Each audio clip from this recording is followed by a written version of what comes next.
Sir पहले तो आप बोलिए ना, तो उनसे आप पूछिए पुराना पेंशन जो लोगों का डिमांड, ये यूनिफाइड बिल क्या है पूछे हैं? कौन परसेंटेज दस्ट होगा, कितना काम करेगा, जितना काम करेगा। पुराना पेंशन कुछ और है। पुराने पेंशन पर न सवाल है भाई, कर्मचारी। अच्छा, ये पुराने कर्मचारी से लेके सबका सवाल है।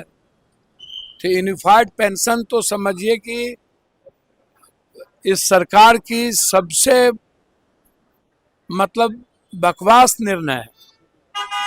यह कर्मचारी को मजदूर बनाने वाला निर्णय है। बिल्कुल कृपा आप करेंगे, मतलब सारे बेईमानी शैतानी को ढकने के लिए आपने हर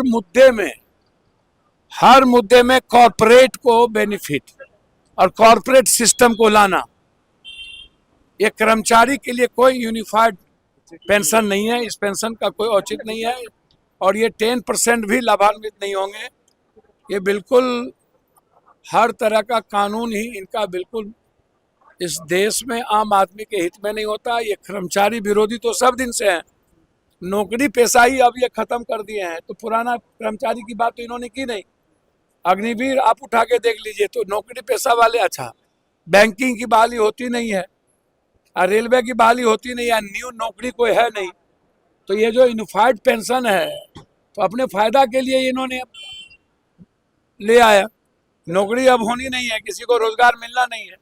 अब प्राइवेट नौकरी की बात आप कर रहे हैं। पुराना पेंशन कुछ और था और अब अभी निजी प्राइवेट पेंशन में भी जो अब बात हो रही है, तो ये प्राइवेट पेंशन, प्राइवेट जो रोजगार की बात कर रहे हैं, किसकी बात कर रहे हैं? कौन है उसमें? प्राइवेट रोजगार में किसके यहाँ मिलेगा? आप उठा के देखिए ना, कॉर्पोरेट के यहाँ है ना। तो यूनिफाइड पेंशन बकवास है, इसका कोई मतलब नहीं। मनोज तिवारी ने कहा है कि राहुल गांधी को मेंटल हेल्थ इलाज की जरूरत है, चेकअप की जरूरत है। किसको? Rahul Gandhi.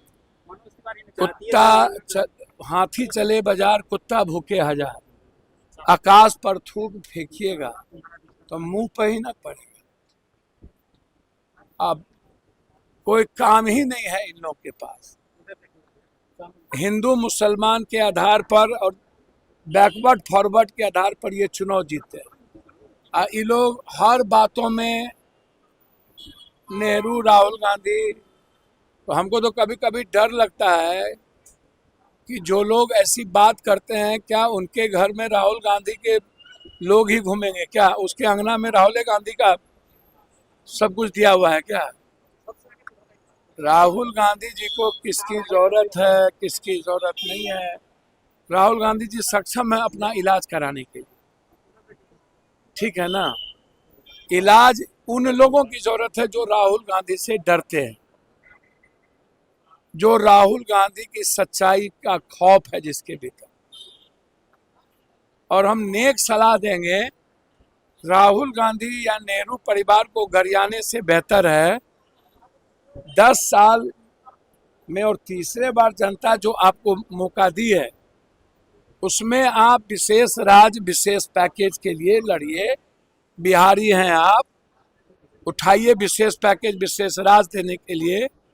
ST SC bill पर जो आज EBC OBC पर जो हमला है, लेटरल एग्जामिनेशन को लेके, सारे OBC और EBC के बच्चों को जो मारने की तैयारी है, उसकी चर्चा करिए। और एक तो पहले ही OBC को क्रीमिलियर में आपने झगड़ा लगा के मार दिया, अब ST SC में क्रीमिलियर ला करके आप ST SC को खत्म करना चाहते हैं। तो आप जो लगातार आदिवासी, दलित, EBC OBC के बच्चों और जीनियस बच्चों को की जिंदगी पर लेटरल एग्जामिनेशन को लेके खत्म करना और अध्यादेश नहीं ला रहे। 67% जो आरक्षण इस सदन ने लाया था, नीतीश कुमार जी एंड गवर्नमेंट, तो हम जानना चाहेंगे उस पर अध्यादेश क्यों नहीं आया। और जाति जनगणना नीतीश कुमार जी भी थे, तो जाति जनगणना में जब नीतीश कुमार जी खुद ही करवाए, तो इलाज की जरूरत पहले बीजेपी वालों की है कि नीतीश कुमार के साथ सरकार बनाए हुए। महबूबा मुफ्ती के साथ पहले ही लव मैरिज कर चुके थे।